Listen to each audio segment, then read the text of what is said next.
Buenos días a todos. Realmente es un honor para mí participar de este encuentro, principalmente por la labor de poder transmitir los hallazgos en esta indagación que tiene por nombre Ensayo sobre mi propia ceguera.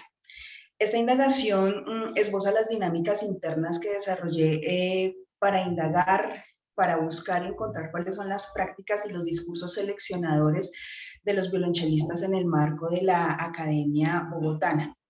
Voy a explicar brevemente a qué se refiere este símil de ensayos sobre mi propia ceguera. Primero es intentar ver lo que no fue evidente para mí como intérprete, como aspirante y como docente del violonchelo. Los puntos ciegos sobre las concepciones y dinámicas de mis prácticas condicionadas desde la inconsciencia que tenía del significado de ser un sujeto social.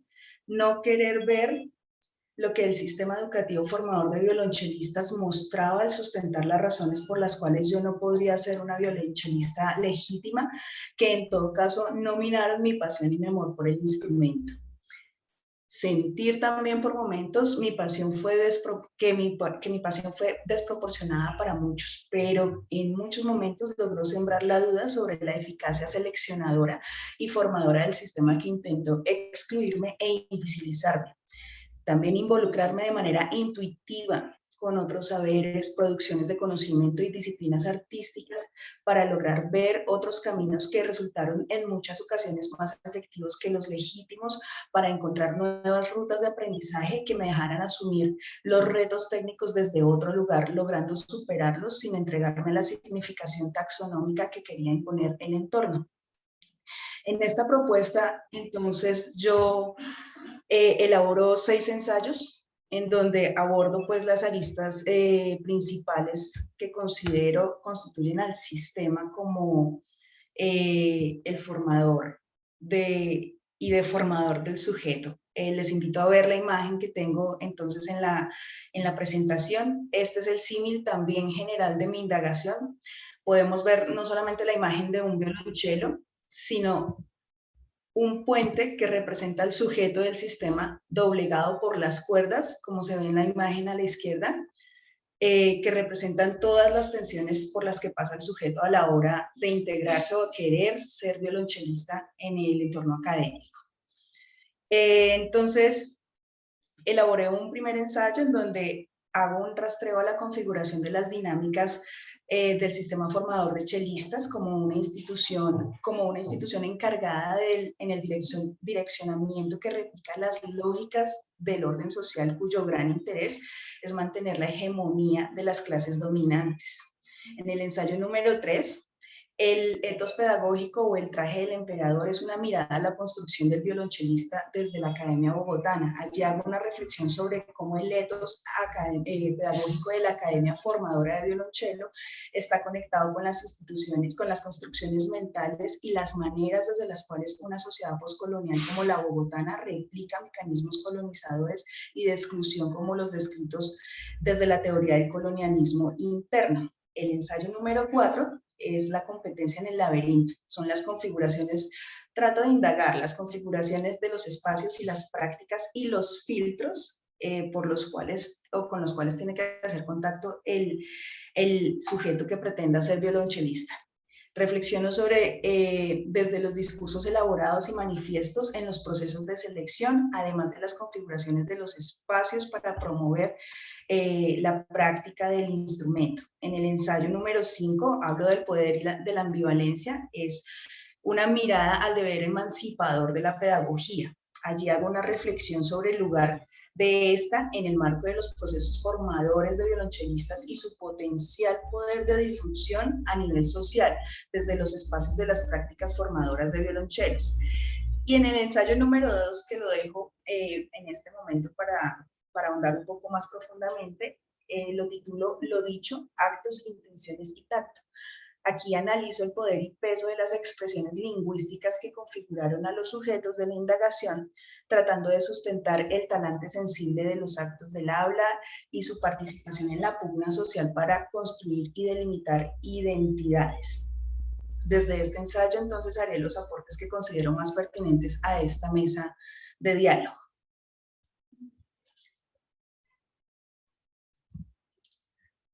Aquí hablo un poco sobre la metodología. Se hicieron unos rastreos a narraciones de experiencias de algunos sujetos.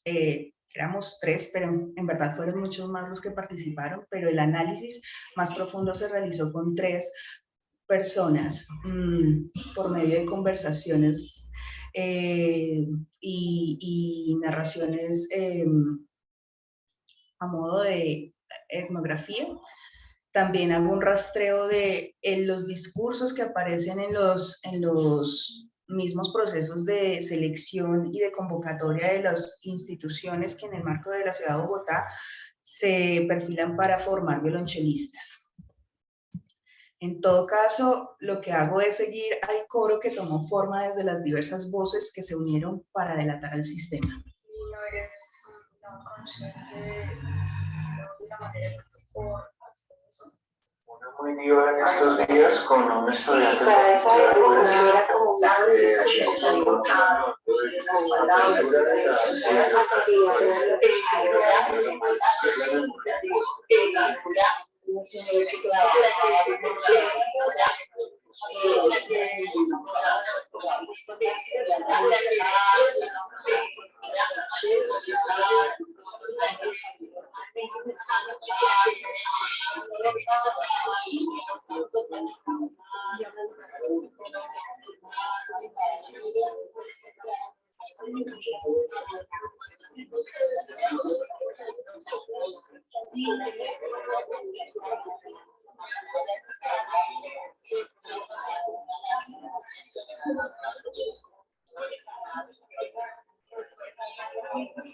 Vivian, ¿esas voces son tuyas?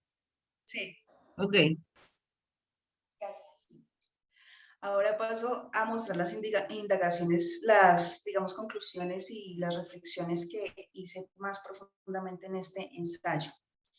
La particularidad del campo de formación de violonchelistas, como algunas otras áreas de formación artística, radica en que los individuos o agentes que aceptan participar de las reglas de lucha y tensión propias del mismo saben que tienen un alto grado de exposición, que no solamente está supeditado al rol interpretativo o el mero desarrollo de las destrezas que le atañen a la práctica del instrumento. Tanto estudiantes como maestros saben que unos y otros están en constante observación, ya sea a nivel positivo o negativo, están construyendo, como dice Mandoki, su identidad y el reconocimiento de esta, en una constante observación.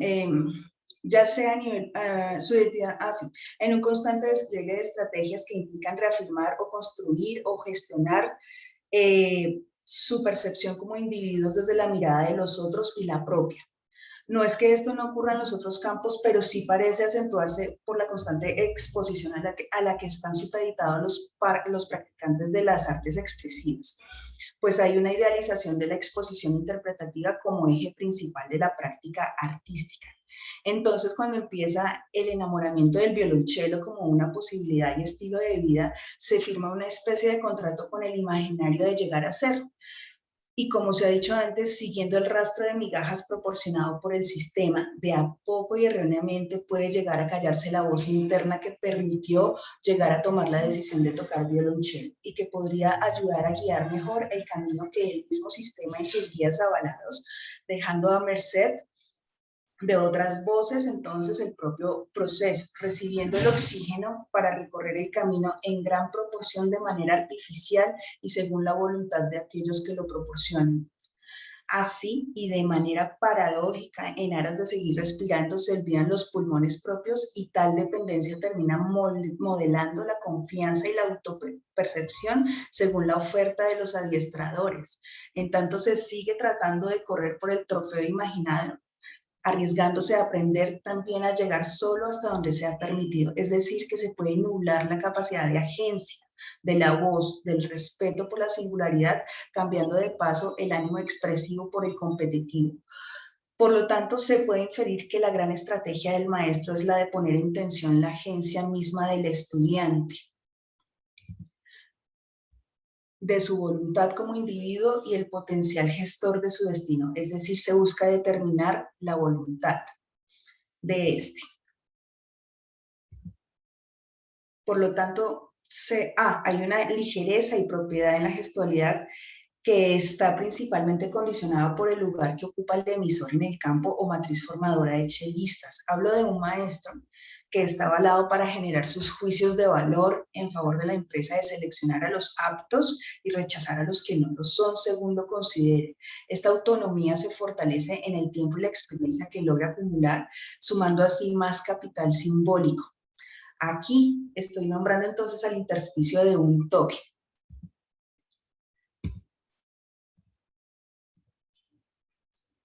Es John L. Austin quien gestionó la atención en las palabras como un espacio que debía ser observado más allá de la obviedad de la gramática y la semiótica, ahondando en los matices de estas, en su configuración hacia la intención y consecuente respuesta por parte del oyente.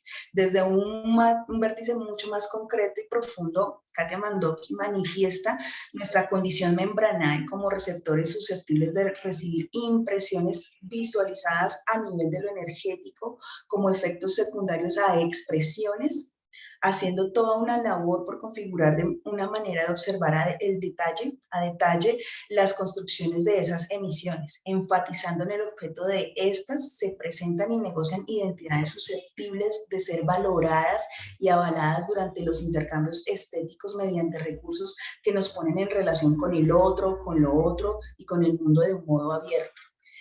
Y Sonia Castillo hace una profunda observación hacia esa condición sintiente y constante que a través de los sentidos nos expone como arcilla húmeda al regular moldeo de índole social y existencial que se manifiesta adentro y afuera de nosotros. Inclinando la balanza entonces de mi observación hacia la percepción de nuestro ser sensible, dándole un lugar vital fuera del sitio oscuro y oculto de las cosas que no son dignas de contar, aceptando que se es susceptible como individuo a nivel profundo, gracias a los sentidos físicos, pero mucho más allá y mucho más acá de estos.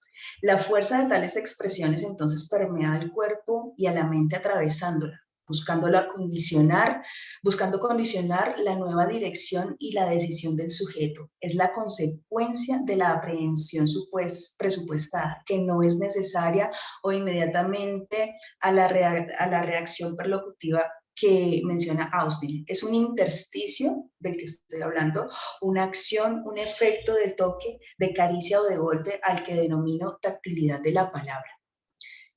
Esta es, desde mi perspectiva, la manera más agresiva de incorporar las formas de ordenamiento del mundo, como dice Sonia Castillo. Sí, que sin involucrar el contacto físico convencional, siendo igualmente no verbal, actúa como consciente del potencial vulnerable del sujeto, al que le entrena para no resistir y quien no gestiona su blindaje ante la contundencia que pueden tener estas expresiones. No es que este fenómeno no haya sido descrito a nivel teórico, pero siento que se nombra de modo indirecto como en un camino de migas, durante el cual sigo interpretando la intención de las expresiones y su fuerza como el inicio de esta acción con potencial táctil. El toque hace vibrar el cuerpo, pero creo que eso de vibrar equivale al momento justo en que nos atraviesa, como cuando en las películas o en los sueños nuestra mano se estira para tocar el espejo que se torna al instante en un lago vertical, cuyas ondas se expanden luego del contacto con la mano con el vidrio ya líquido, permitiendo que ésta cruce inconmovible, pero afectando todo desde la superficie hacia adentro para bien o para mal, para de igual forma dejar a su paso una huella térmica condicionada por ese calibre táctil, que no es otra cosa que el peso y la fuerza encarnando la intención. Al ser tocados, el tiempo se altera y nos sumerge en un estado introspectivo, casi comatoso pero breve en el presente, que es a su vez el escenario de una reflexión, de una reacción o de una defensa ya lapidada, en la cual el pensamiento liberador se puede bloquear de un modo mucho más contundente cuando ese toque cabalga en los ecos de otras sentencias recibidas en el pasado. La experiencia táctil de la palabra, de manera especial cuando se presenta malintencionada y negativa, es un generador de autopercepciones que laceran y se hunden como hierro caliente en el inconsciente del individuo. Para sujetarlo, cuando se gatilla la expresión necesaria en el momento necesario, bastándole ese breve instante para anidar en la memoria, retumbando a través de un tortuoso decreciendo en forma de sensación, reflejo, argumento, adjetivo o afirmación. Estas situaciones dentro de los intercambios sensibles, entonces, o en los procesos de los actos del habla, tienen más peso cuando la sustancia que las compone se basa en el valor simbólico y hegemónico que las contextualiza. Cuando los individuos transitan los diversos espacios de los territorios académicos buscando de manera consciente o inconsciente el aval para ser reconocidos como violonchelistas, además de poner a prueba nuestra capacidad empática en los momentos en que esas palabras no nos tocan directamente, sino que nos dejan como espectadores del toque o del golpe hacia otro, observando con actitud inerte y tal vez, esperaría, compasiva en la distancia, donde se puede o no abrazar, o donde se puede o no seguir condenando desde sus pensamientos al tocado, haciéndonos partícipes no solo como testigos, sino como convocados a una lección que como audiencia es interpelada a través del otro como un llamado al orden que busca ajustar las maneras de actuar y de reaccionar. De igual manera, enfatizo entonces que esta cuestión del potencial táctil de las palabras también ha sido abordada como un poder reducido, según he indagado, de un modo básico a esquemas temáticos que son tratados en el área de la autoayuda, en donde se reconoce la facultad del toque, haciendo énfasis en la misma como un poder de persuasión y como una herramienta útil en el desarrollo de las habilidades de la comunicación en el marketing. Yadó lo habla en un libro del año 2016.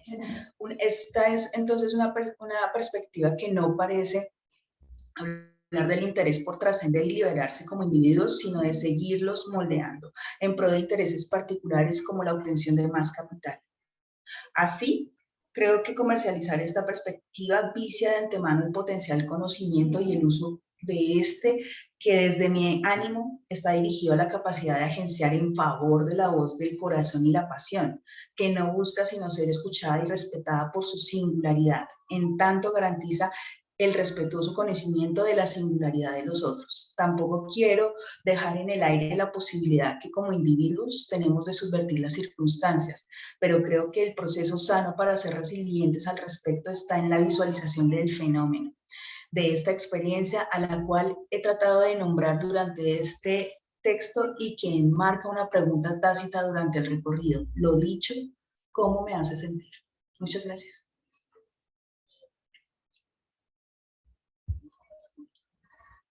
Entonces, no sé si tengan preguntas o si podamos pasar a hablar al respecto más profundamente. No lo voy a contestar. ¿Nos sueltas de la compartir para podernos mirar? Claro que sí. Y no tengo idea cómo se hace. Voy a... ¿Arriba? ¿Te La acuerdas última arriba? vez lo hizo Ah, yo usted, lo ¿no? hice. La última vez lo hice yo. Ok, momento. Y no tengo idea de cómo hacerlo. No te sale ahí. Ah, ya lo hizo Guido. Listo. Bueno, buenos días. Llegó muchísima gente mientras hablabas, Vivian. Mira, abrimos el espacio a preguntas, a comentarios para Vivian. Bienvenidos a todos a este día, segundo día de la mesa Cuerpo y Comunicación. Ustedes tienen la posibilidad de abrir sus micrófonos.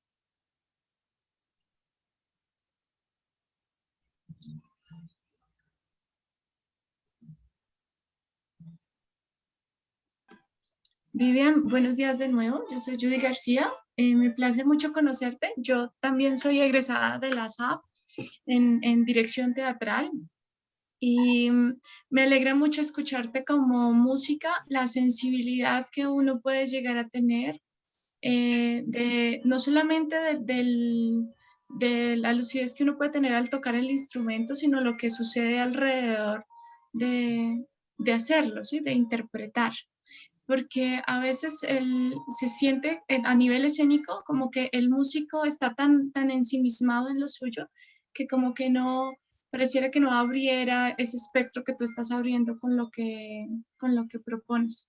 Entonces te agradezco y quería compartirte esto. Muchas gracias.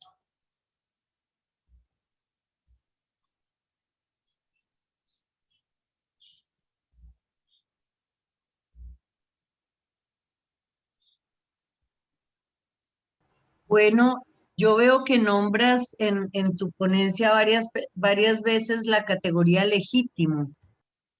Sí. Legítimo. ¿Qué legitima la práctica Es- musical?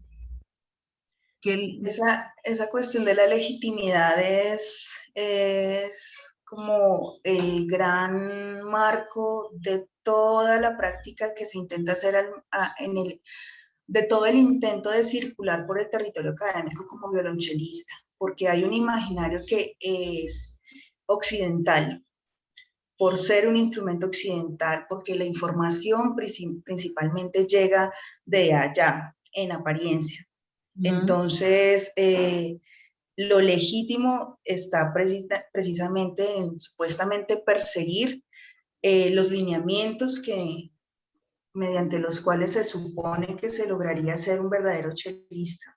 Y legítimo, porque en verdad siempre hay una sombra sobre la práctica del violonchelista como colombiano, como latinoamericano, como, como mujer más profundamente, como persona empobrecida, que son muchos aspectos que lo alejan a uno y le van minando esa confianza con respecto a la manera desprevenida con la que en un comienzo todos nos acercamos a la práctica del instrumento. Lo legítimo es una cuestión que no se dice, pero que, como lo mencioné durante el texto, nos permea como un anhelo inalcanzable. O sea, siempre estamos en el comienzo de la montaña, siempre, por años y años y años, siempre estamos, porque nadie en verdad termina reconociendo que estemos haciendo algún proceso, que seamos dignos de llevarlo, de realizarlo. Es realmente algo muy complejo que traté como de esbozar brevemente en el texto y que realmente es como el inicio de indagaciones más profundas que se podrían hacer más adelante.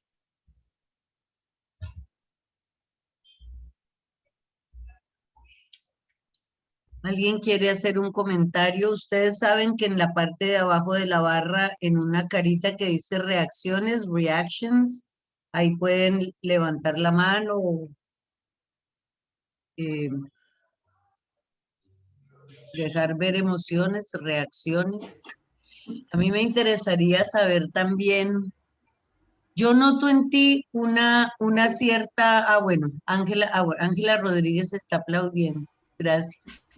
Yo noto en ti una actitud un poco rebelde o de resistencia o crítica frente, digamos, al eurocentrismo, a toda esta cultura colonial. ¿Y por qué escoges el violonchelo como instrumento si es tan europeo? Esa es la cuestión, maestra. Yo hago un análisis sobre cómo el sistema mismo nos llevó a hacer contacto con el instrumento. Entonces, desde la formación en el colegio, en las prácticas con otro tipo de expresiones, terminé y terminamos llegando a la práctica del instrumento, pero yo no hago necesariamente, no pretendo tomar distancia, digamos, de lo occidental, al contrario, abogo por transitar libremente, por cruzando todas las fronteras que se nos antojen como intérpretes. Para mí es todo un honor tocar todos los lenguajes de la música que me sean posibles y a todos los respeto profundamente porque si hablamos de lo técnico implican un esfuerzo absolutamente respetable. Pero entonces la cuestión es esa, que no quiero entrar, invito de hecho al lector a no entrar en una paranoia que segmente y que tome distancia de las posibilidades, sino de observarlas, pero al tiempo que se observan no deben ser observadas con complejo, ni bajando la cabeza, sino con una perspectiva de aprendizaje como quien está recorriendo el mundo desprevenidamente. Sí. Un trabajo muy hermoso, Vivian, muchas gracias. Maestra Guío, ¿quiere decir algo antes de invitar a Maite? Sí, sí, casualmente iba a expresarle a Vivian que encuentro el discurso desde mi ignorancia absoluta tan complejo como el instrumento mismo. Ujú. Tan complejo como el instrumento mismo,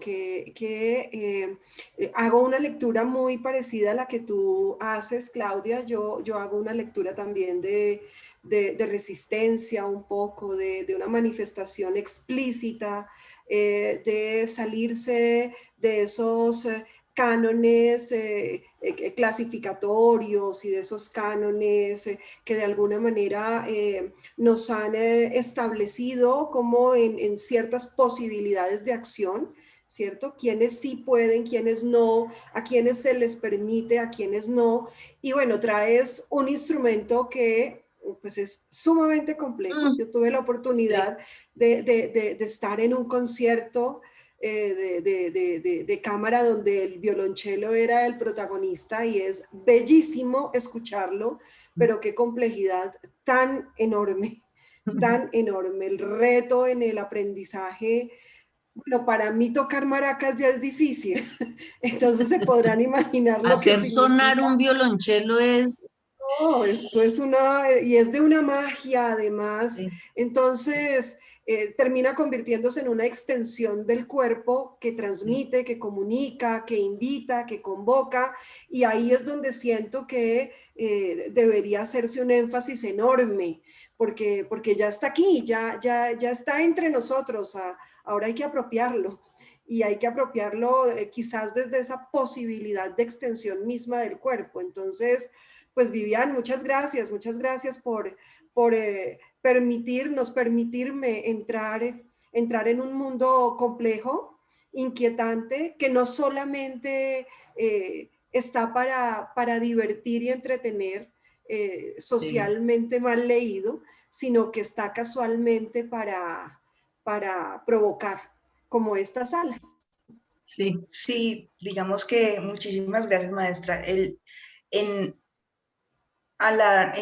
podría decir que a grandes rasgos la invitación es a respetar el derecho que se pueda tener por el amor hacia el instrumento y ujú, hacia cualquier instrumento que se escoja. O sea, una libertad que no debe estar supeditada a un lugar geográfico. ok. Entonces, nos tocó el violonchelo y nos encantó y nos quedamos con él. Pero también a quien le haya gustado las maracas o cantar o el acordeón, está en todo su derecho y muchos en ese amor y en esa pasión han desarrollado la técnica y las posibilidades de expresión de esos instrumentos de manera tal que terminan siendo recordados por la humanidad. Y yo prefiero que sea recordado el amor como una posibilidad y la pasión de escoger sin complejos como un deber ser real. Bueno, muchas gracias. Pasamos de esta reflexión intelectual madura a una invitada que nos trae una voz muy sugestiva, un texto que tiene por título Reflexiones de una profesora nudista, cuerpo personal y cuerpo social. Ella es Maite Vanessa Gómez Cañón. Maite es licenciada en Artes Escénicas de la Universidad Pedagógica Nacional. Ha desarrollado su trabajo como artista participando en grupos como la Corporación Otium, la Huella Danza Contemporánea, Con Cuerpos, Cuerpo Consciente, entre otros. Espacios que han cultivado y aportado el interés por el cuerpo como un concepto expandido. Actualmente hace parte del semillero de investigación en danza IE Cubum de la Licenciatura en Artes Escénicas de la Universidad Pedagógica Nacional, con el cual posee una publicación del proceso de construcción de la bitácora a partir de la Creatón Manuel Zapata Olivella 2020. Es líder de Nudismo Colombia desde el 2018, lugar donde ha desarrollado talleres de iniciación al desnudo, teatro, expresión corporal y tertulias poéticas. Es desde este espacio que se encuentra desarrollando su investigación en torno al cuerpo desnudo. Maite, bienvenida. Bueno, buenos días a todos. Muchísimas gracias por esta invitación. De verdad que para mí es un honor hoy poner en voz algo que he corporizado durante 3 años. Y bueno, sin más preámbulos, voy a compartir pantalla para comenzar a hablar un poco de toda esta experiencia que es muy personal y que me toca en diferentes espacios, no solamente como mujer, sino también me toca como docente, me toca como artista y me empiezo también un poco a cuestionar desde ahí. No sé si ya estén viendo mi pantalla. Sí. Listo. Entonces, voy a ampliar un poco acá la presentación. También, bueno, quiero comenzar un poco partiendo por que esta investigación o estas reflexiones a las que yo llego son de una experiencia personal que me cuestiona en lugar de ser docente, pero aquí tuve que transitar todo mi lugar personal para llegar a entender qué es eso del cuerpo docente, qué es esto del lugar de la profesora nudista. Listo. Entonces, bueno, mi ponencia recibe así como por título Reflexiones de una profesora nudista, cuerpo íntimo y cuerpo social. Aquí quiero aclarar algo como que es nudismo o el desnudo social como se conoce, que es el compartir la desnudez socialmente sin ninguna connotación sexual. Y pues como ya la profesora Claudia pues lo ha manifestado, dirigido y coordinado diferentes espacios nudistas en esta comunidad. Entre esos, pues el teatro, que es el primer lugar que me convoca a mí. Dentro de esta iniciación o esta primera experiencia a la que yo me confronto, la primera pregunta que me sale o que me surge a mí es, ¿dónde está el cuerpo de la docente cuando está enseñando? Y me surge esta pregunta de dónde está el cuerpo de la docente también porque al quitarse la ropa empieza a emerger una subjetividad, empieza a emerger todo el mundo interior que habitaba en mí y empiezo a entender el cuerpo no como algo tangible, como algo biológico, sino también como una composición, una construcción social. Dentro de este lugar de dónde está el cuerpo de la docente, también me pregunté como cuáles habían sido mis primeros lugares del desnudo, donde yo me había compartido a mí misma la desnudez o donde yo me había desnudado. Y encuentro 3 lugares. El primero es esta foto que tengo acá, que es como mi primer registro nudista. Lo digo yo, es una foto que tengo de mi infancia, tenía 4 años acá y que me hacen mis papás y aquí el desnudo está como un lugar natural, como que todavía la desnudez aquí en la mujer sobre todo es un lugar natural, es del estado, digamos, natural del hombre, como del compartir y vivir su cuerpo sin más.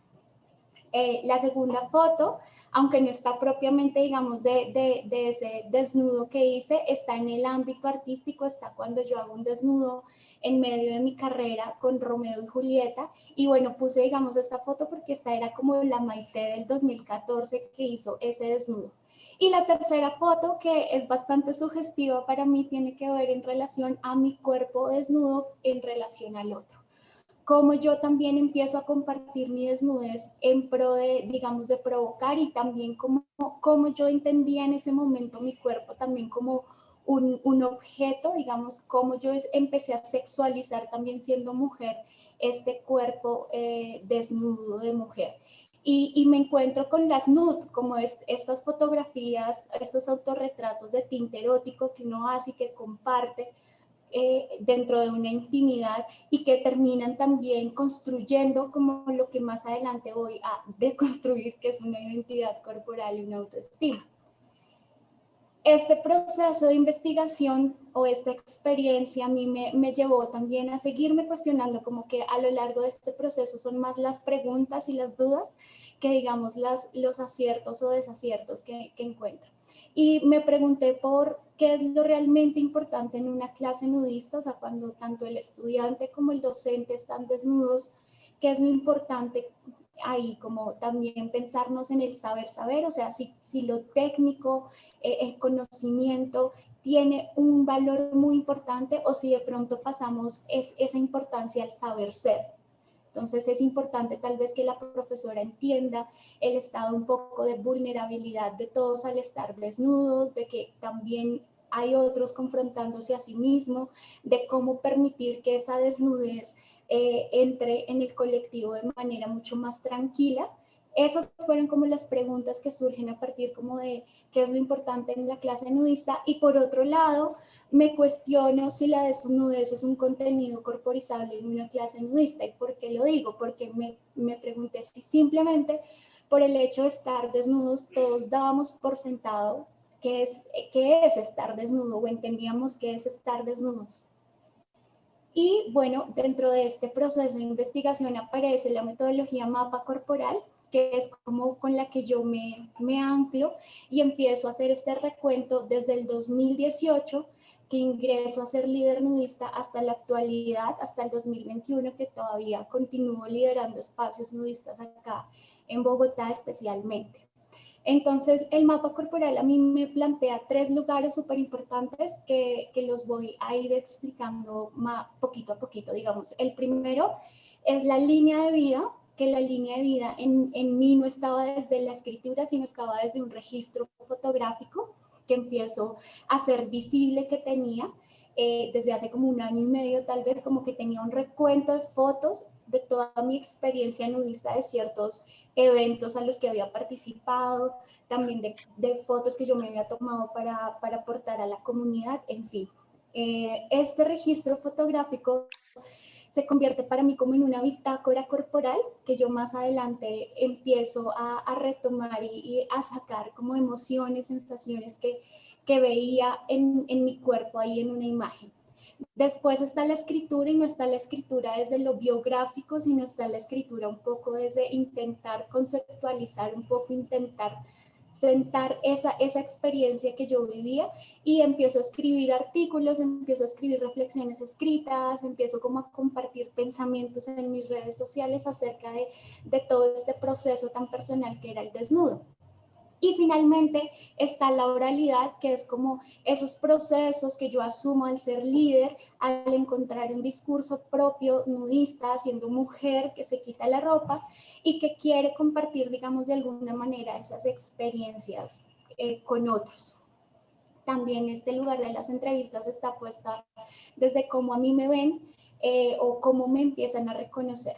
Bueno, y en este proceso hay 2 grandes categorías, que es el cuerpo íntimo, cuerpo personal, ¿sí?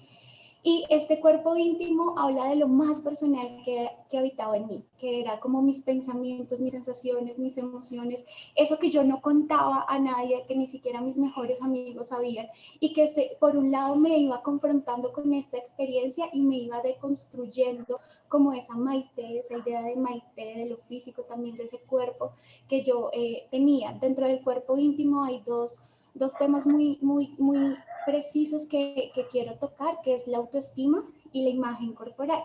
La autoestima es un concepto que sí he estudiado por muchas personas, pero que digamos aquí tomo la definición a partir de cuatro elementos que la componen, que es el autoconocimiento, la autoconfianza, el rol y la imagen corporal.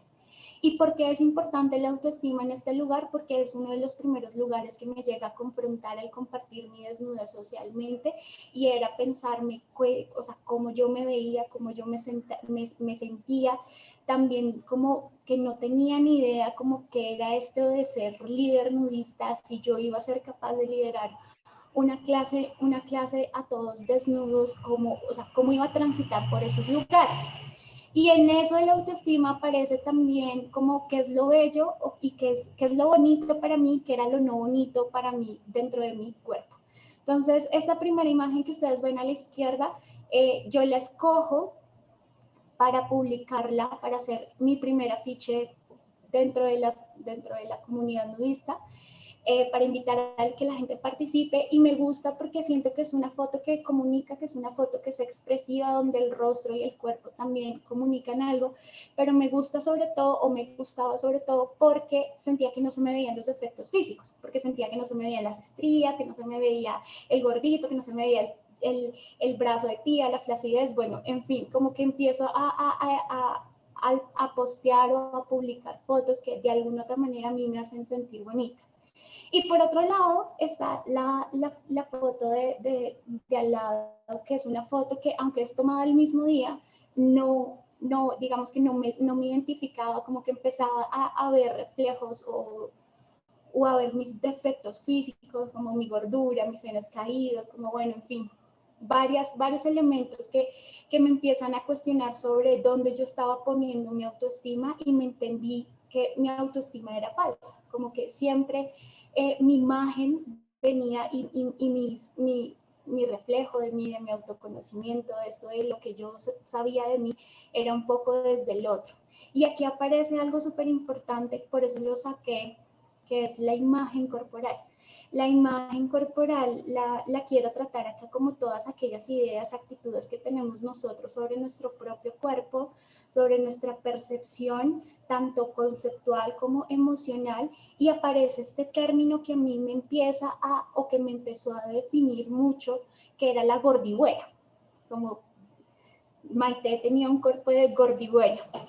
Y empiezo a buscar en este proceso de investigación información acerca de qué es gordibuena, y me encuentro con dos definiciones. La primera es de Beatriz Romero, y ella pone el lugar de la gordibuena como una mujer sexualmente atractiva, y esto era algo que quiero resonar un poco, que quiero que nos devolvamos como a esta tercera imagen de mi historia corporal, de las nude, de compartir el cuerpo como mujer para el deseo del otro, donde yo estaba puesta desde ese lugar, donde una gordibuena no es una mujer que se apropia y se empodera de su gordura y de su cuerpo y se siente bien, sino donde una gordibuena está puesta para el otro.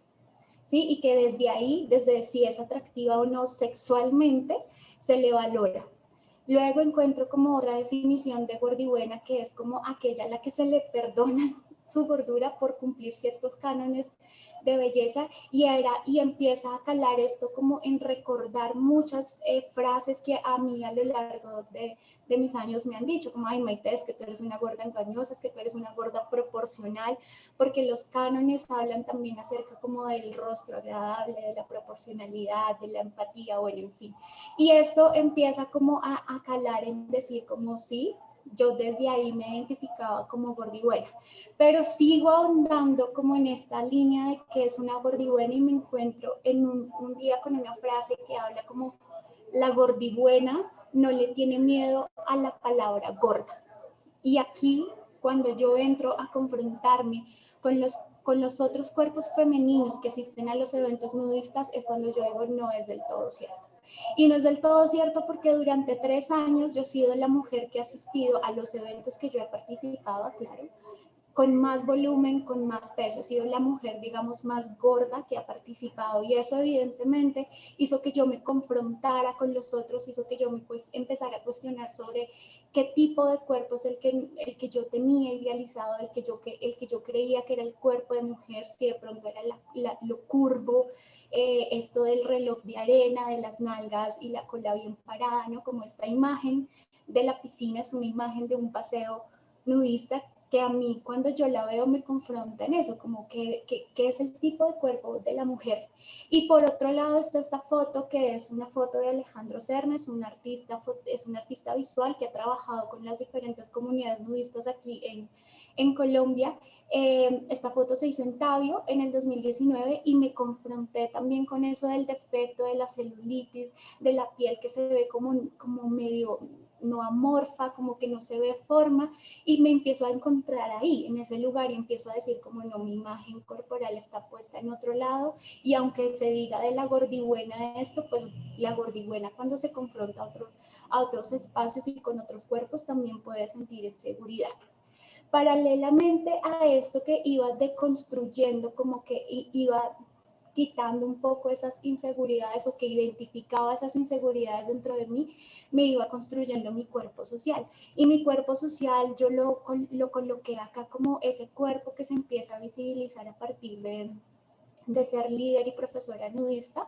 Es un cuerpo expuesto, y ese cuerpo expuesto está puesto desde 4 lados, como desde el ser del desnudo femenino, que sí o sí me toca por ser mujer, desde los artículos, como también mi palabra se ve expuesta a partir de una experiencia corporizada, desde las entrevistas en donde empiezo a compartir esta experiencia, y finalmente también baja a compartirse a través de imágenes en las redes sociales, especialmente en Instagram. Entonces, quiero como retomar esto del primer lado del desnudo femenino, porque dentro de esta investigación me encuentro que para mí pues, la desnudez es el estado natural del hombre, pero me encuentro con que desde los estudios de género hay unas definiciones especiales sobre la desnudez femenina que tienen que ver con que aunque es una expresión corporal, esta expresión corporal es una recepción y objeto permanente del poder masculino.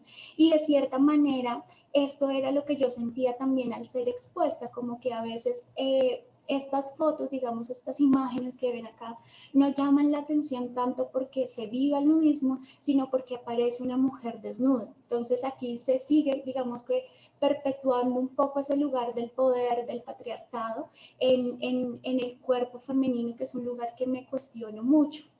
Luego de esto aparecen los artículos, que los artículos son dos principalmente que dan lugar a estas categorías del cuerpo íntimo y el cuerpo social, donde el primer artículo fue después de compartir 10 meses ya en la comunidad, fue empezar a decantar todo lo que a mí me pasaba personalmente. Entonces este cuerpo, digamos, este primer artículo hablaba sobre lo que para mí era natural, cómo yo empecé a reconciliarme, digamos, un poco con mi luna, con mi periodo, también cómo yo empecé a ganar más confianza, más seguridad, pero también empecé a vislumbrar y a visibilizar un poco qué imaginarios tenía yo sobre cómo ir a un evento nudista, sobre tocaba depilarse o no, como este tipo de cosas que construyeron mi lugar íntimo. Y también aparece el otro segundo artículo que tiene que ver con lo anterior, con el ser femenina, con ser mujer, con el habitar un cuerpo femenino, y es como me empiezo a cuestionar por qué para mí quitarse la ropa termina siendo un acto de revolución, y empiezo a buscar en historias sobre el cuerpo de la mujer, la historia de la belleza en la mujer, sobre la historia de la ropa. Me encuentro con cosas como que en la época victoriana nosotras cargábamos con 15 kilos de ropa encima, que nuestra ropa interior pesaba 10 kilos, entonces digo como wow, o sea que hoy yo me pueda quitar la ropa es como súper poderoso y súper revolucionario para mí. Y finalmente, bueno, paso a otro lado como que son las entrevistas, y las entrevistas ya viene como la palabra empieza a construir también este discurso que ha pasado por el cuerpo, que ha sido escrito, que necesito comunicar también porque empiezo a anunciar otro discurso del desnudo femenino también como un lugar de empoderamiento, y finalmente como Instagram se convierte en ese medio de comunicación. Este afiche que ustedes ven acá es como el primer afiche que yo publico para que las personas participen de los eventos nudistas. Este está en Twitter, digamos, porque tenemos censura, además de eso el cuerpo de la mujer tiene censura en las redes sociales. Digamos que eso era lo que quería ver, como que el cuerpo social y el cuerpo íntimo se van construyendo paralelamente. Y dentro de, bueno, de todo este constructo de mi cuerpo social, de mi cuerpo expuesto y de la fotografía, como ese registro que yo llevaba, como esa bitácora, me encuentro tres lados de la bitácora, que es uno, la fotografía como desnudo colectivo, la fotografía retrato y la fotografía autorretrato. Y cada una denota un lugar muy claro y específico en mí. El desnudo colectivo, pues si bien me sigue confrontando y me seguía confrontando con otros cuerpos femeninos, empiezo a reencontrar y a cambiar este lugar de la inconformidad por algo que se llama la autoestima colectiva. Y la autoestima colectiva la empiezo yo a vivir cuando empiezo a identificar ese rol de importancia que yo empiezo a asumir dentro de la comunidad, esa autoconfianza que también me había generado compartir la desnudez, y también visibilizarme como una mujer que no está dentro de los cánones de belleza establecidos o dentro de este cuerpo estereotipizado que tenemos en la sociedad. Y empiezo a decir, pues bueno, nos vamos a empoderar de ser gorda y de ser una mujer curvy y vamos a llevar este mensaje de que todos nos podemos quitar la ropa y de que el nudismo sea un espacio para evitar la desnudez desde la diversidad corporal. Por otro lado está como el retrato, que el retrato tiene que ver mucho con los artículos, que son estas fotos donde yo pido que me tomen para mostrar también a través de mi cuerpo lo que yo pienso. Entonces también es una manera de corporizar la palabra de alguna forma donde yo tengo que tener ciertas posturas, digámoslo, para mostrar ese discurso que yo estaba encontrando en lo escritural. Y por último ya se encuentra como el autorretrato, que el autorretrato tiene que ver con ese lugar de poner en diálogo lo que no se habla o lo que yo consideraba que era un defecto físico, lo que yo consideraba que era feo. Y este autorretrato cambia mucho en relación al primer autorretrato, que vuelvo y les digo como devolvámonos a esta foto sugestiva de la Maite sexual, de la Maite que está puesta para el otro. Aquí en este autorretrato la Maite no está puesta para el otro, sino que Maite está puesta para sí y para visibilizar un poco, para publicar, compartir esos conflictos personales que ella tiene. Entonces aquí en esta serie de autorretratos empiezo a tomarme fotos mostrando ese defecto corporal, mostrando tal vez la gordura, mostrando la celulitis, mostrando tal vez las estrías y cómo desde ahí yo empiezo a generar un diálogo con quienes, digamos, siguen mis redes sociales y comparten conmigo a través de ese espacio virtual. Todas estas 3 imágenes van a bajar a las redes sociales, especialmente a Instagram de la siguiente manera. Entonces el primer afiche la primera foto se convirtió en un afiche que decidimos tomarnos las líderes del nudismo para invitar a más mujeres a compartir como espacios, como que vivan esta desnudez social y como que se encuentren con este lugar tan bonito del desnudo socialmente. El segundo afiche es como esa foto o la segunda foto pasa a ser como esa foto que me caracteriza y que yo comparto cuando me van a entrevistar acerca del nudismo, de esta experiencia del desnudo, que es como una identidad, finalmente se ha convertido en esa identidad corporal. Y la tercera foto pues es como ya las reflexiones personales que yo hago, es como esa exteriorización de mi cuerpo íntimo, de esos conflictos, pero ahora lo pongo también en vías de comunicar y también resueno o encuentro muchas resonancias con las personas a través de esos comentarios, como en esta foto, pues digamos que yo hablaba sobre la barriga, sobre el estómago como un lugar que me conflictúa y les preguntaba a las personas como qué lugares les conflictúan a ellos y bueno, pues como que encontré también que el estómago, otras partes del cuerpo que tienen las personas como que les da un lugar o un no lugar del gusto.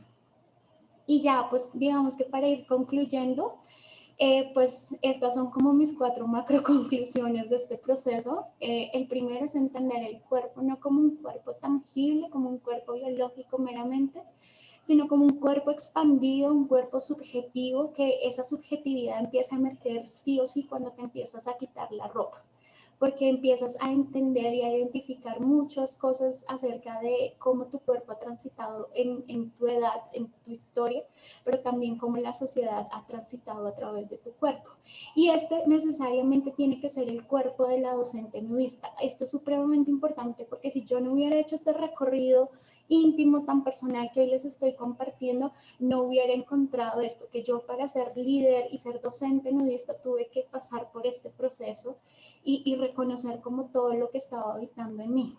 Luego está como la desnudez como un contenido corporizado y es que al pasar por todo este proceso que han ustedes escuchado, empiezo a entender que la desnudez no se da tácitamente, que no la comprendemos de esa manera tan franca simplemente por el hecho de estar desnudos, sino que hay que recabar un poco en esos procesos a partir de la línea de vida y también a partir de lo que la sociedad empieza a calar en nuestra corporeidad. Está la autoestima como una construcción en dinámica que tiene que ver con ese cuerpo que también se modifica. Lo que pasa es que hemos entendido o yo he asociado mucho o asociaba mucho a la autoestima como una meta a la que yo llegaba y ya, o sea, hoy llegué a mi autoestima número 100 y la voy a tener así. Y no entender que todo el tiempo estamos en unas dinámicas emocionales, corporales también, que el cuerpo puede adelgazar, puede engordar, pero que también se puede fracturar y que eso también nos da un lugar de cómo nosotros estamos sintiéndonos. Y finalmente encuentro como el seguir construyendo y cuestionando el lugar del desnudo de la mujer, el desnudo femenino, porque nosotras como mujeres, o yo como mujer, no quiero seguir siendo como ese cuerpo sexualizado, ese cuerpo objeto para el deseo del hombre. Así yo publique una foto que no tenga, digamos, para mí un lenguaje erótico, los hombres lo van a ver erótico. Entonces, no sé por qué ha pasado eso, bueno, digamos por toda la historia, pero es algo que quiero y que sigo cuestionando, pero también quiero construir desde el desnudo femenino, en tanto es un espacio para habitar el cuerpo y hacernos lo propio. Y ya finalmente, para terminar, como que les quiero compartir esta frase que me encontré en un texto dentro de este proceso de investigación. El texto se llama Cuerpo de Mujer, Modelo para Armar, que lo escribe Astrid Giraldo, recomendadísimo. Y bueno, les voy a leer esta frase. En la obra de Débora, por primera vez entre nosotros, la mujer deja de ser un espacio, un espejo sin reflejo como el de los vampiros, para sumirse en la autónoma positividad de su cuerpo y de sus carnes. Y bueno, este es como mi proceso. Muchísimas gracias por escucharme.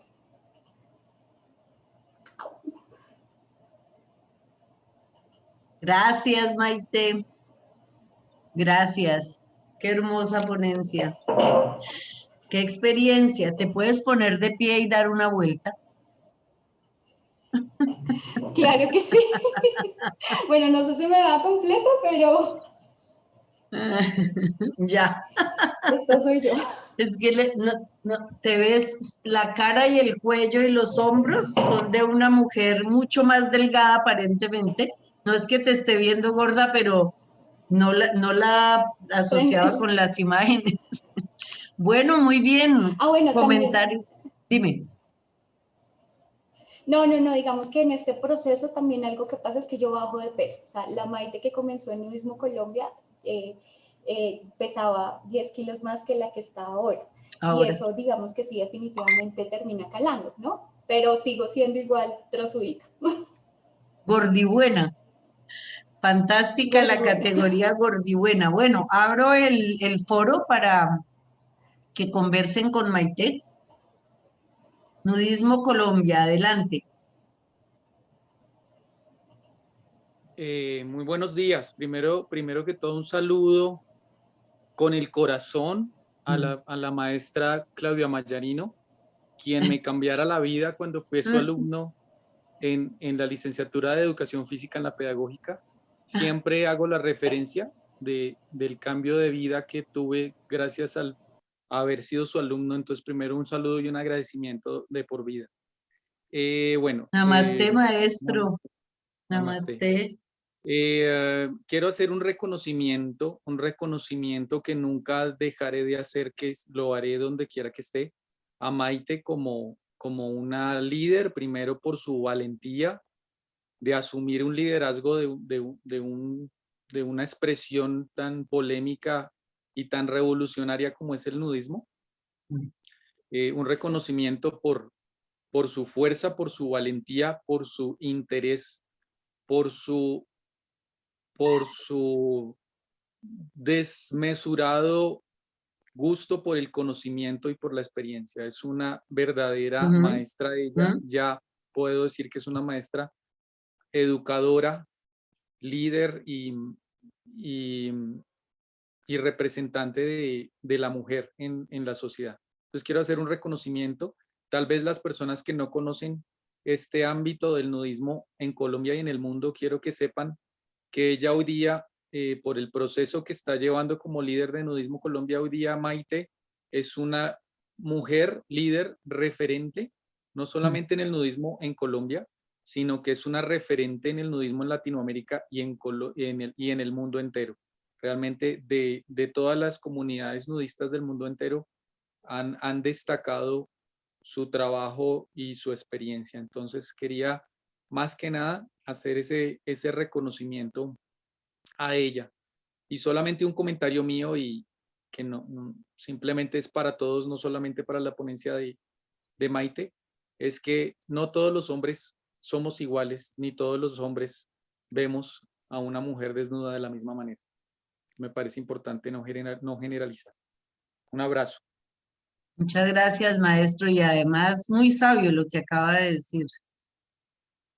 Los ojos ven desde el formato que le ha constituido a la persona, la sociedad, la educación, la crianza, los amigos, la cuadra, las creencias.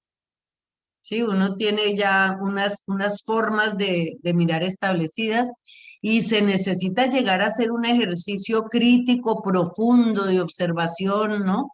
De internalización y de reflexión para poderse distanciar de eso que uno es, verse a distancia, mirarse de lejos y empezar, digamos, a reformular o a reterritorializarse o a resignificar o bueno, a constituir otros sentidos. ¿Alguien más en el auditorio quiere comentar algo, hacer una pregunta? Hola, buenos ¿Hay días. Yo alguien? tengo una pregunta. ¿Sí me Sí, escuchan? sí, adelante, Bueno, Naomi. hola. Mi nombre es Naomi, soy estudiante de Artes Escénicas de tercer semestre en la Débora Arango y le quería hacer una pregunta a Maite. Bueno, dos preguntitas ahí.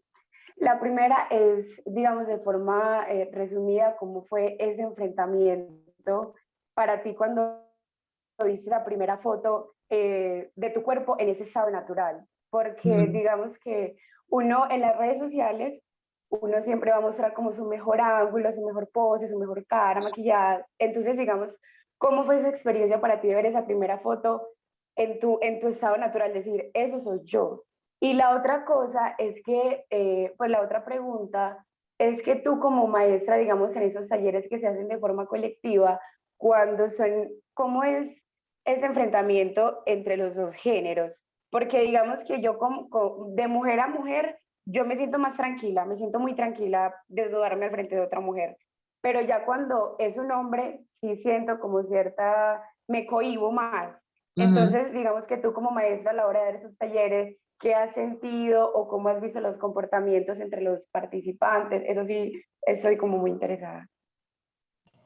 Bueno, digamos, con respecto a lo primero, tengo dos lugares, el de la Maite del 2018 y el de la Maite de hoy. Entonces, desde la Maite del 2018 te puedo decir que me confrontó mucho, que me hizo sentir muy incómoda ver ese cuerpo que estaba ahí, que me cuestioné como yo, cómo estaba construyendo eso que estaba ahí, como me cuestioné mucho, pero porque la gente sí me ve bonita y yo no me veo bonita, o sea, como eso me pasó mucho.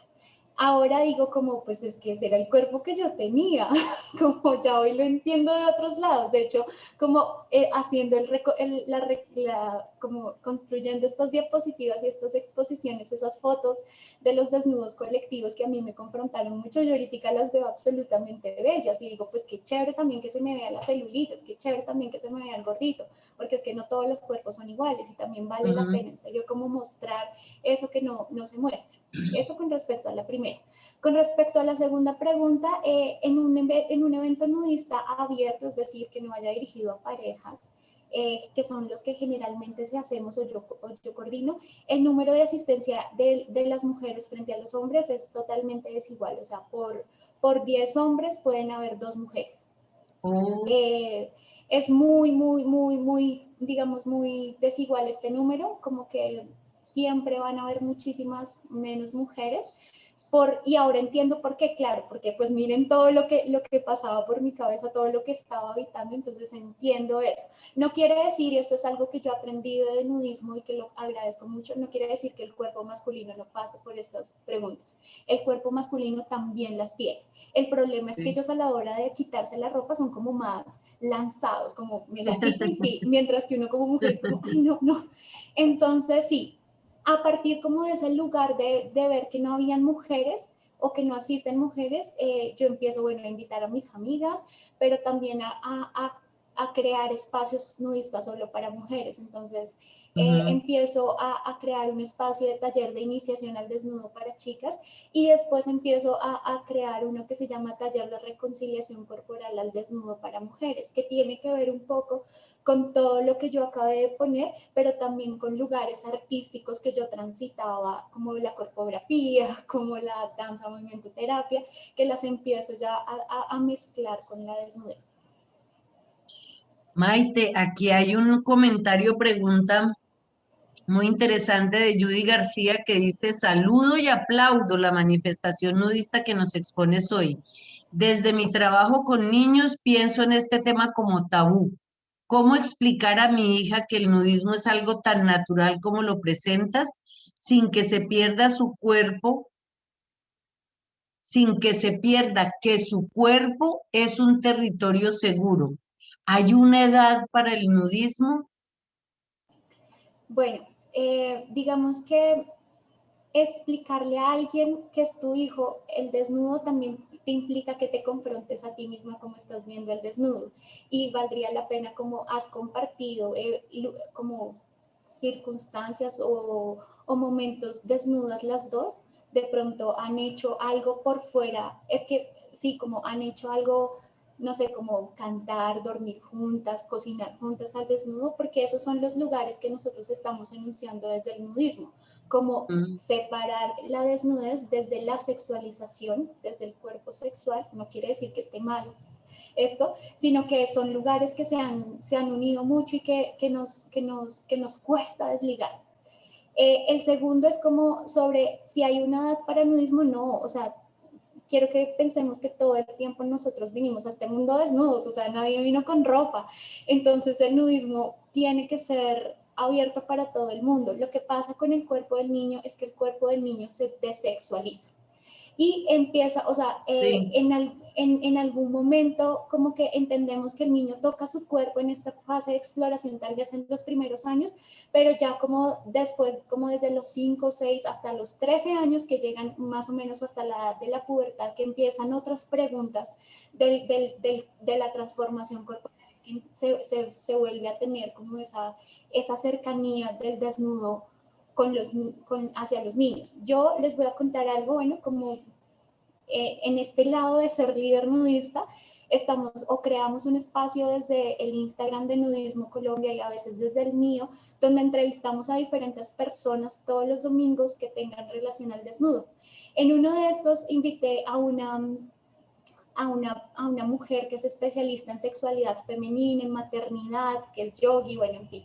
Y ella me planteaba que nosotros somos seres maternos, somos seres mamíferos, y como mamíferos nosotros necesitamos el contacto, y que el contacto entre mamá, hija, papá, hijo, el contacto desnudo genera mucha seguridad y establece mucha seguridad en los niños.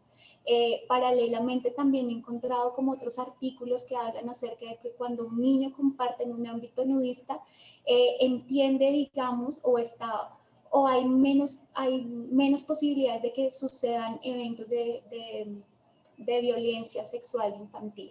Entonces, como que porque el niño, digamos, ve el cuerpo, no está abriendo su ventana íntima a todo el mundo, sino que entiende, digamos, que puede pasar por el nudismo, que puede pasar por la desnudez.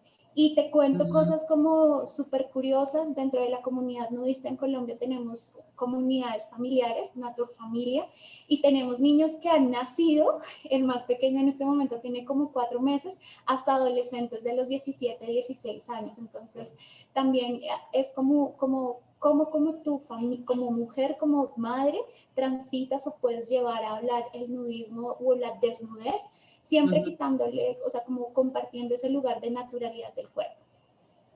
Voy a leer 2 comentarios finales aquí en el chat para darle paso a Hugo Alexander, nuestro tercer y último ponente del día de hoy, porque ya ahorita hacia las 11:30 y un poco pasaditas tenemos la performance que cierra la mañana. Dice Joana Sarmiento: un tema tan importante en estas épocas donde se venden la imagen de la perfección y para nosotras que siempre llevamos a cuestas estos estereotipos. Gracias por tu proceso que busca la reconciliación con nuestros cuerpos. Dice Juan Nudonet, excelente exposición de la profe Maite. En sus clases, más de uno y una ha dejado complejos, miedos, tabús. Tarea difícil en una cultura que tradicionalmente ha sido machista y patriarcal. Felicitaciones y agradecimientos por su gran labor. Y finalmente, gracias Maite por compartir tu proceso creativo desde el cuerpo, dice Alejandra Tuberquia, desde el cuerpo femenino. Son muchas preguntas que personalmente tengo sobre la imagen de sí mismo y sí misma, y lo más complejo e interesante es cuando los pensamientos se contradicen, pero que justamente ayudan a reconstruirse día a día. ¿Nos puedes compartir tu Instagram? Bueno, ya se Y los ahí, envío. bueno. Ok, muy bien. Entonces vamos a cerrar nuestra mesa con la ponencia de Hugo Alexander Acosta Benavides, que se llama A Oídos Sordos. Hola, buenos días a todos. Voy un poco a presentarte, Hugo. Hugo Alexander es egresado de la Universidad Distrital de la Facultad de Artes ASAP como maestro en arte danzario, bailarín de danza urbana con conocimientos en folclore, ballet y danza contemporánea.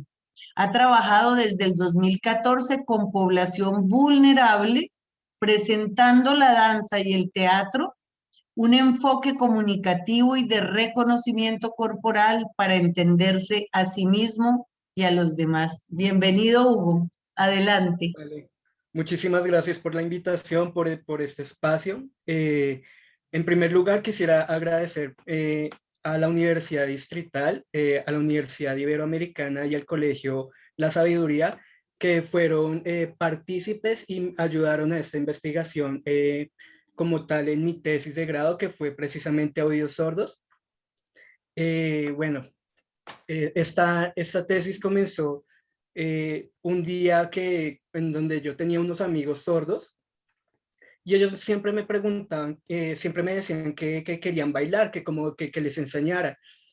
Y uno en la academia a veces, con toda esta cuestión artística, uno siempre está pensando en los cuerpos virtuosos, en que tengan las grandes extensiones, en que tengan un buen oído para la musicalidad.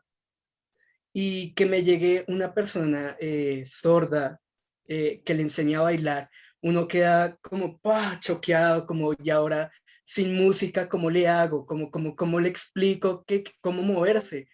Entonces ahí comenzó como ese chipcito de debe haber alguien, debe haber personas que investiguen esto.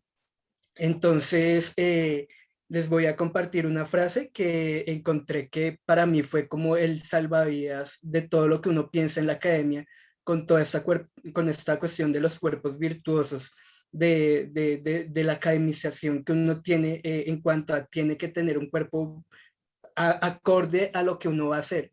Entonces, es de Ruth Dennis, que dice: veo la danza como una comunicación entre cuerpo y alma para expresar lo que está demasiado profundo para no encontrar palabras. Entonces, bueno, voy a comenzar a compartir acá.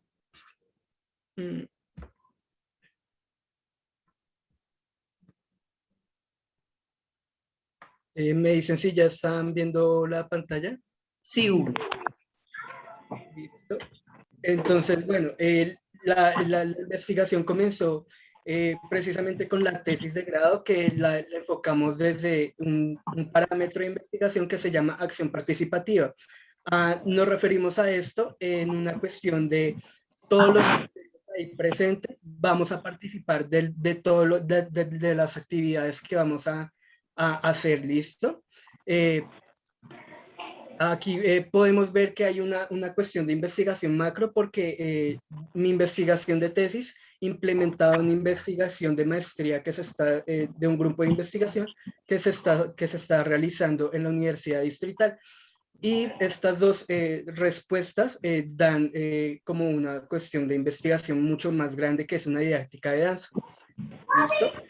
La pregunta con la que yo inicié para esto fue ¿cómo podemos comunicarnos y expresarnos entre personas oyentes y no oyentes para una puesta en escena de danza. Esa pregunta fue el detonador de todo porque para mí la danza, más allá de un show, más allá de vernos bonitos en escena, es también un método de comunicación. Como todo mi cuerpo expresa lo que yo siento, lo que yo quiero hablar, pero no sé cómo, no encuentro palabras para decirlo. Mi cuerpo con cierta música o simplemente con mis pensamientos logra activarse y comienza a moverse por sí solo. Con ello comenzamos a hacer precisamente en el Colegio La Sabiduría, con los chicos de grado cuarto, comenzamos a hacer unos talleres muy bonitos para que ellos comenzaran a reconocer su cuerpo como territorio, para que comenzaran a moverse también de otras maneras no cotidianas, porque aquí va la cuestión. Uno piensa de que porque son personas sordas o porque son chicos síndrome de Down o porque son personas con algún que le falte un brazo, una pierna, entonces están incapacitados y no es cierto. Tienen otros medios para moverse, otras posibilidades de movimiento. Y estos laboratorios precisamente iban dedicados precisamente a eso. Ellos no podían oír, pero sí podían escuchar la música desde otros ámbitos. Comenzamos a movernos desde la lengua de señas, que es la lengua que ellos conocen, como ellos hablan como tal. Y es algo muy bonito porque es llevar una comunicación que ellos ya tienen, aprenderla nosotros también, pero también transformarla. ¿Cómo? Nosotros cogíamos, hacíamos unos escritos, unos poemas, o a veces jugábamos con palabras, y estas palabras ellos no solo la tenían que decir en señas, sino que también la tenían que transportar a todo su cuerpo. Por ejemplo, mi nombre es Hugo. Entonces, ¿cómo ese pedacito de fragmento lo llevo a todo mi cuerpo? ¿Cómo puedo hacer una O? ¿Cómo puedo hacer una U? Algo divertido para ellos para que comiencen a explorar otras partes de su cuerpo. Entonces, desde ese lenguaje lo comenzamos a transfigurar para que lo lleven a todo su cuerpo. ¿Listo? Algo que aprendimos en estos laboratorios fue algo muy interesante, y es que yo contaba con la ayuda de dos profesoras, una de la Iberoamericana y otra de una maestra de la Universidad Distrital, que me acompañaban haciendo la investigación. El único que tenía un poco de conocimientos de lengua de señas era yo, y aquí teníamos un problema de comunicación. Aquí no sabíamos cómo dirigirnos a los niños porque no sabíamos lengua de señas como tal. Y a pesar de que en el colegio manejan también chicos oyentes, era muy difícil coordinar a los niños sordos y a los niños oyentes y comunicarles lo mismo. Entonces comenzamos a idear una cuestión de gestualidad, de abrir la boca para que ellos supieran qué era lo que estábamos hablando, qué queríamos decirles, pero también con la gestualidad de si estoy bravo o venga por acá, atención. Comenzamos a manejar una gestualidad para que pudieran comprendernos, y también ellos la manejaban para que nosotros pudiéramos entender qué era lo que ellos querían hablarnos.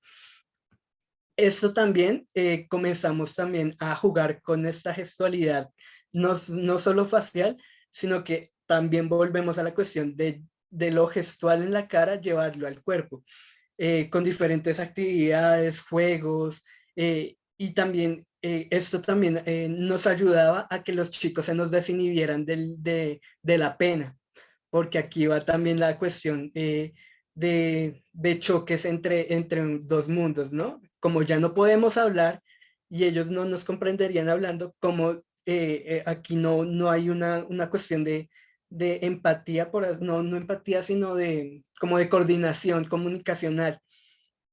Entonces esa gestualidad nos ayudaba a divertirnos, a realizar cosas chistosas para que los chicos también estuvieran ahí pendientes, ¿no?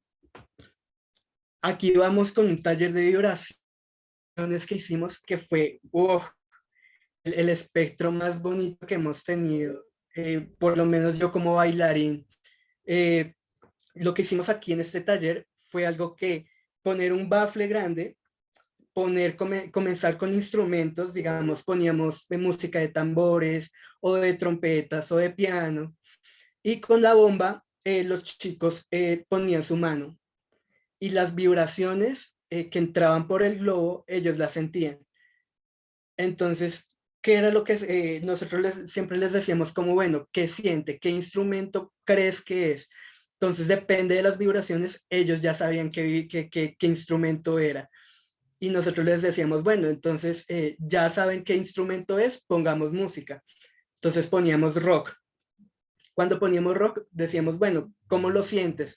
Y muchos niños decían como, no, se siente como si fuera, no sé, me da miedo, me da miedo. Y bueno, entonces, como esas vibraciones que sientes por medio del globo de esas vibraciones, lo transportas al cuerpo. Como ese sentimiento que te genera las vibraciones que te da la música, lo transportas al cuerpo. Entonces comenzaban a moverse como ellos sentían.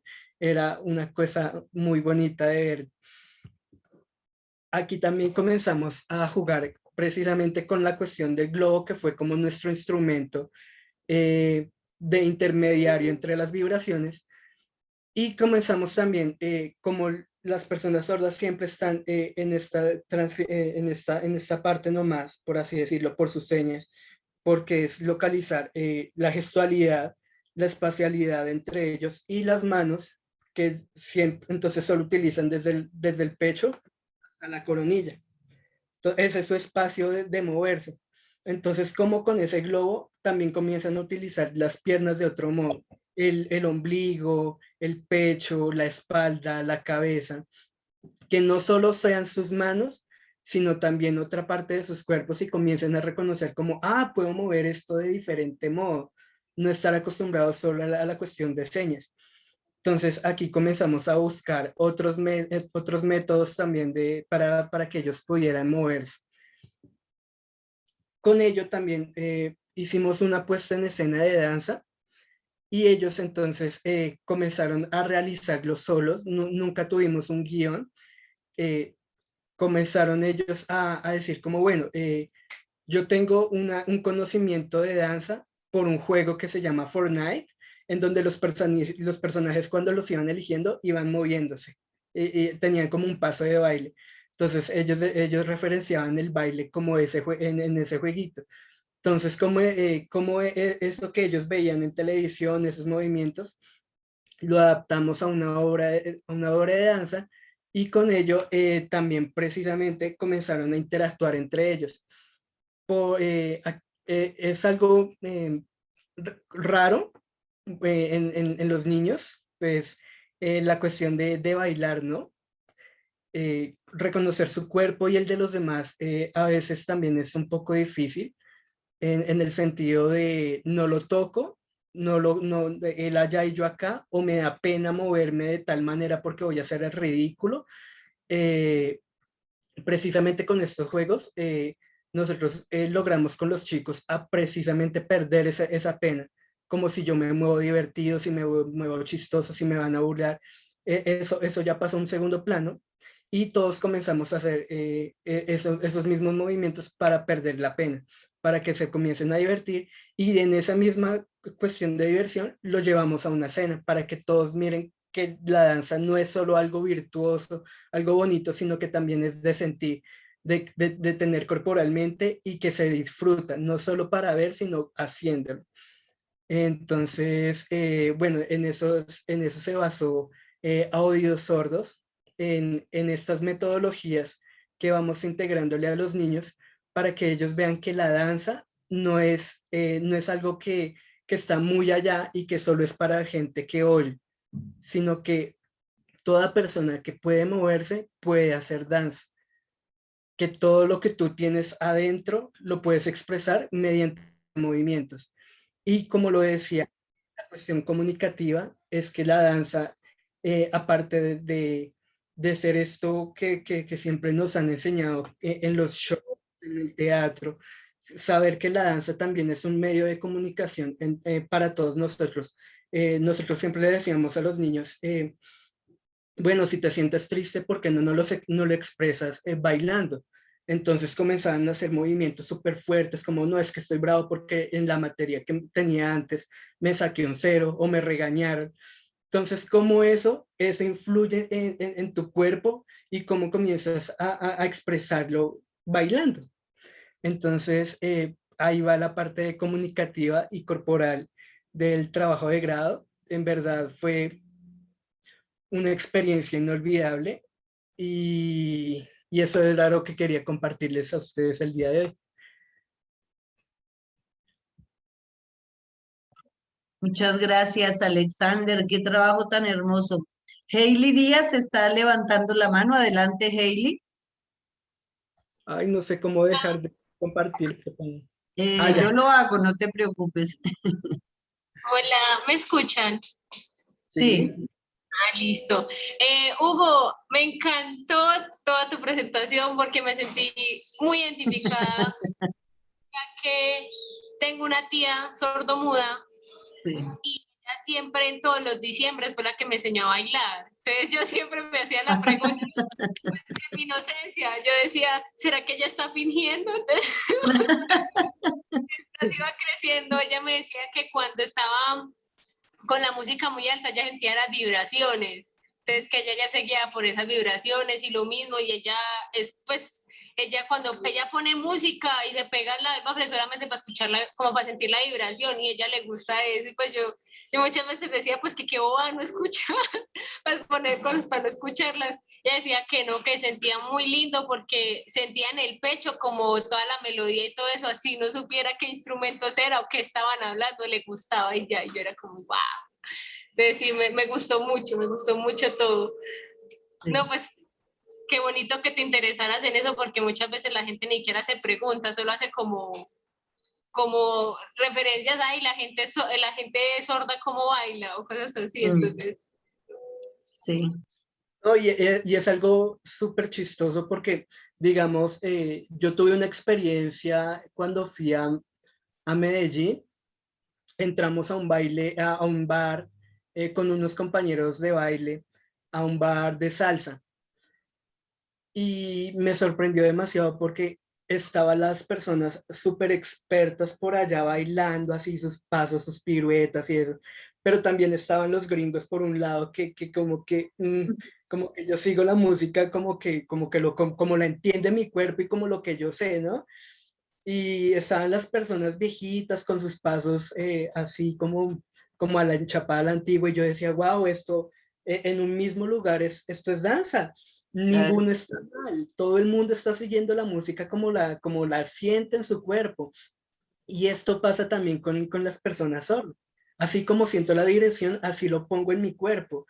Solo que aquí va la cuestión de que estigmatizamos la cuestión en las personas sordas, en el sentido de, no, es que yo no oigo. Ellos me lo habían, me decían al principio, los niños me decían eso, es que yo para qué bailo si no escucho la música. Y yo decía, no, pero es que no hay necesidad de escucharla. Nosotros podemos bailar sin música. Entonces, eso no es un impedimento para mover tu cuerpo como tú lo sientes. Yo te cuento que cuando yo fui maestra en la Universidad Pedagógica, un poco a lo que hacía referencia el compañero que habló antes, tuve también una experiencia con personas sordas. Y entonces ellas nos enseñaban su lenguaje para poderse comunicar y nosotros creamos un alfabeto corporal, ¿no? La A, la B, la C, pero mira, aprendimos a movernos tan rápido para construir las palabras que era fantástico, era danza. Y pues si este era un curso de teoría y método de la danza.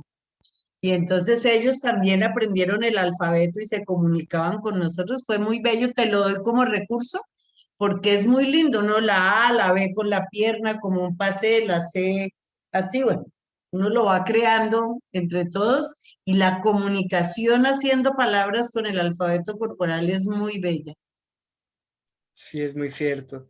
Y esa es como la invitación también que hacemos siempre desde este trabajo, y es no estigmatizar. Sí, lo que decía, esta pregunta de investigación para mí fue fundamental en la academia, porque siempre estábamos como, el bailar es para las personas que tienen la pierna hasta acá o que son flacas, precisamente con lo del nudismo. Uf, me abrió el corazón porque uno como bailarín, como artista, siempre está preocupado por el cuerpo. Me subí de peso, ya nadie me va a poder cargar, no sé qué cosas. Y es mentira, eso es pura mentira. Si tú sabes controlar tu cuerpo, te alzan y te elevan a donde sea, ¿sí? Entonces, esos esquemas de corporalidad pasan a un segundo plano, Sí. literal. Entonces, ya, a mí me encanta un video de DBA, es un grupo... GBA, teatro físico. Uf, teatro. fantástico es. Es súper genial porque hay Sí. hay uno de los videos que me encanta en donde hay un man que no tiene piernas, pero entonces él es el líder y él es el que hace el movimiento para que los otros bailarines lo sigan. Y eso yo digo, no, o sea, yo 5 años Sin estudiando piernas. danza, no podría hacer lo que ese man hace. Entonces sí, o sea, el incapacitado es uno cuando uno no se las cree. Así de sencillo. Maestra Guío. No, pues yo aquí absoluta y totalmente emocionada. Hoy he transitado por un espectro de emociones supremamente amplio. La maravilla, la potencia de lo que somos, en la configuración que supera lo organísmico, lo biológico, pero lo que nos permite comprendernos y situarnos desde la concepción de vida. Y mientras ella esté ahí presente, pues seremos absolutamente capaces de hacer mil cosas. Entonces, maravilloso el trabajar con las condiciones diversas, con las poblaciones diversas, siempre será motivo de aprendizaje, siempre será una oportunidad maravillosa de reconocernos en el defecto, como diría Vygotsky, la posibilidad de reconocernos en el defecto en tanto la perfección no existe.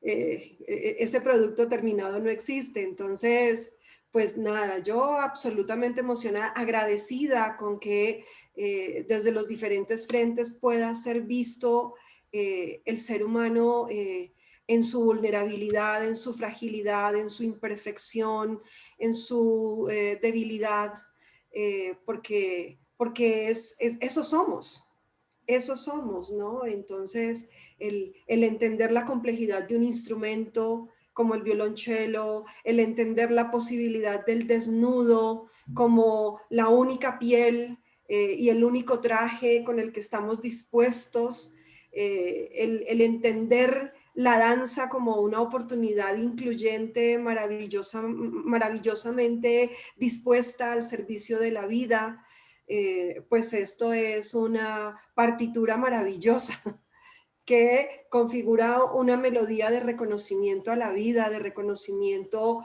a la finitud también, pero a la trascendencia que nos acompaña, ¿no? Ese resultado a veces es un contrasentido. Lo finito que somos, pero lo trascendentes que pudiéramos llegar a ser en el ejercicio mismo de nuestra existencia. Entonces, absolutamente agradecida con estas ponencias presentadas hoy, con estas permisos para experimentar múltiples emociones en un tiempo tan corto. Dice la maestra Maite, yo me llevo una reflexión hoy porque todos los ponentes somos docentes y artistas y hemos transitado por preguntas sobre qué tipo de cuerpo se configura para cada área y cómo vamos cuestionando y redefiniendo esto desde nuestras experiencias.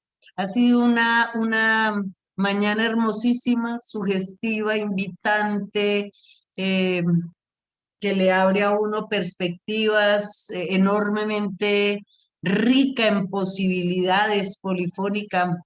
Muchísimas gracias a todos por estar aquí. Les acabo de dejar en el chat el enlace para ir al performance que está a punto de empezar. Nos están llamando del giro, nos están llamando, digamos, de la central que coordina toda la programación para que empecemos a llegar allá al enlace donde se está haciendo el performance. Y les recuerdo, a las 2 también hay performance y a las 3 en los canales de Facebook de la Facultad de Artes de la Universidad de Antioquia y en el canal de Facebook del Giro Corporal se hará una mesa, digamos, de relatorías, una gran plenaria en donde los coordinadores de mesa trataremos de dar brevemente una síntesis de lo que fueron las voces que se pusieron en cada mesa. Entonces, aquellos que no han podido asistir a todo el encuentro, etcétera, pues pueden en ese momento tener un panorama general del encuentro. También les digo que va a haber un documento que se va a publicar de manera digital con estas relatorías y yo voy a proponer que en el documento se pongan los enlaces de los videos que se hicieron en las diferentes mesas para que todos podamos acceder a los materiales. Adriana Rubla nos dice excelentes ponencias, felicitaciones, y yo los invito a que nos dirijamos al lugar en donde está empezando el performance y muchísimas gracias por estar aquí acompañándonos. Daniel Quintero, muchas gracias, qué espacio tan increíble, dice, sí, fue un espacio muy lindo. Maite, muchas gracias, maestra.